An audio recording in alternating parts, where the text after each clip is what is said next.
Again, good evening to my 17,000 followers, likers, sharers, commenters, bashers, and avid fans po ng nag-iisang Nunong S. Revealer TV channel or Facebook page.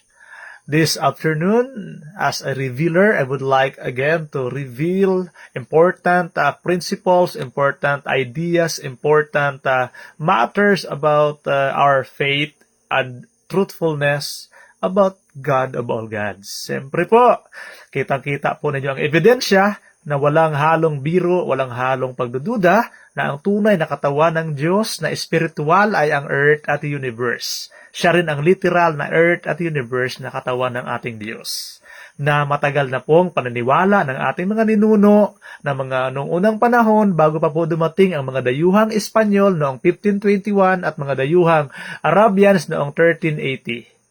So sa madaling kwento po, matagal na pong paniniwala at ang katotohanan ito ay pininiwalaan na noon ng ating mga ninunong pinatay, mga ninunong inabuso, mga ninunong pinugot ang mga ulo, no? Kung hindi sila maniniwala sa mga dayuhan, pugot ulo, patay. So, nakakalungkot isipin, pero yan po ang totoong nangyari sa kasaysayan. Pati nga si Dr. Jose Rizal ay binayaran din, no? Kumbaga, may nagbayad na isang relihiyon para siya ay ipapatay. At ayon yan mismo kay Leonor Rivera na kanyang asawa.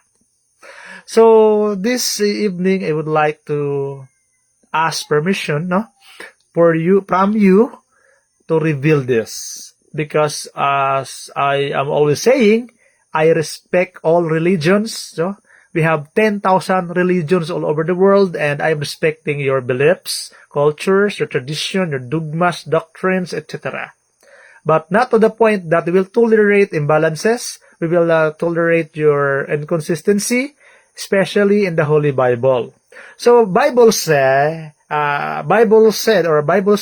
that no one can add, no one can deduct or subtract. Walang makadadagdag, wala dapat magbabawas ng salita ng Diyos na nasa Biblia. Yung problema ngayon, pag hindi pabor, tanggalin. Pag pabor, pag hindi pabor sa kanila, hindi nila babasahin. Hindi nila yan bigyan pansin. Pero pag pabor, yun lang. So, based on my study, at sa katotohanang dala ng ating pambansang bayan na si Dr. Jose Rizal, ang Diyos talaga ay earth at universe. Yun ang extension niya. No? And sa madaling kwento, ito yung espiritu na walang laman at mga buto. Ang earth ba may laman at buto? Wala po. Universe ba meron? Wala po.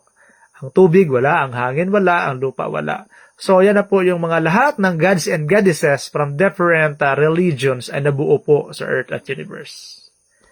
Maging ang Hesukristo ninyo na nagkatawang tao, tunay nga po na nagkatawang tao nga ang earth at universe.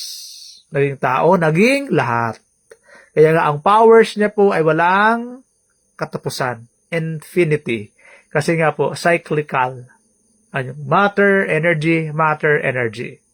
So, kung may Diyos kang totoo, sana? Yun lang po. Challenge ko po sa inyo. Kung may Diyos kayo na totoo, sana? Hindi pa nakabalik? Pasensya po So, hindi pala everywhere ang Diyos nyo kung hindi pa nakabalik until now. Kaya nga, ang Diyos ay everywhere eh. Paano pang babalik ang everywhere? Kunting utak. Salamat po and God bless. Sa mga may katanungan po, sa mga nais pong mag-clarify, mas mabuti pong kausapin niyo po si Nonong Revealer personal. Or pumunta po kayo dito or tawagan niyo po ako or mag-video call po kayo.